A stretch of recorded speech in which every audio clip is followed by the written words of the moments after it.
Friends, ఇక్కడ కనిపిస్తున్న ఈ చిన్న డివైస్ పేరు పేస్ మేకర్. ఈ డివైస్ రోజుకి కొన్ని వేల మంది ప్రాణాలు కాపాడుతుంది. ఈ పేస్ మేకర్‌ని heart failure, irregular heart beats ఉన్న పేషెంట్స్‌కి యూజ్ చేస్తారు. ఈ పేస్ మేకర్‌కి లెడ్ అనే వైర్ ఉంటుంది. ఆ వైర్‌ని హార్ట్‌కి కనెక్ట్ చేసి పేస్ మేకర్‌ని కాలర్ బోన్ దగ్గర చెస్ట్ స్క్రీన్ కింద ఇంప్లాంట్ చేస్తారు. పేస్ మేకర్‌లో వైర్స్, బ్యాటరీ ఇంకా సర్క్యూట్ ఉంటుంది. ఈ సర్క్యూట్ హార్ట్‌ని 24 అవర్స్ మానిటర్ చేస్తూ ఉంటుంది.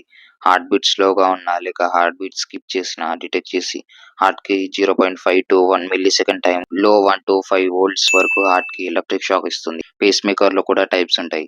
సింగిల్ ఛాంబర్ పేస్ మేకర్‌కి ఒక వైర్ ఉంటుంది. స్లో హార్ట్ బీట్ ఉండే పేషెంట్స్‌కి వైర్‌ని రైట్ ఏట్రియంకి లేదా రైట్ వెంట్రికల్‌కి కనెక్ట్ చేస్తారు. దీని ప్రైస్ 40,000 to 80,000 ఉంటుంది. డ్యూయల్ ఛాంబర్ పేస్ మేకర్‌కి 2 వైర్స్ ఉంటాయి.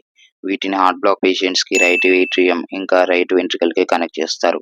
ప్రైస్ 90,000 to 1.8 lakh ఉంటుంది. బయోవెంట్రికులర్ పేస్ మేకర్‌కి 3 వైర్స్ ఉంటాయి. వీటిని హార్ట్ ఫెయిల్యూర్ పేషెంట్స్‌కి రైట్ ఏట్రియం ఇంకా రైట్ అండ్ లెఫ్ట్ వెంట్రికల్‌కి కనెక్ట్ చేస్తారు. దీని ప్రైస్ 2.5 to 5 lakhs ఉంటుంది. లెడ్‌లెస్ పేస్ మేకర్, దీనికి వైర్స్ ఉండవు. డైరెక్ట్‌గా రైట్ వెంట్రికల్‌లో ఇంప్లాంట్ చేస్తారు. దీని ప్రైస్ 7 to 10 lakhs.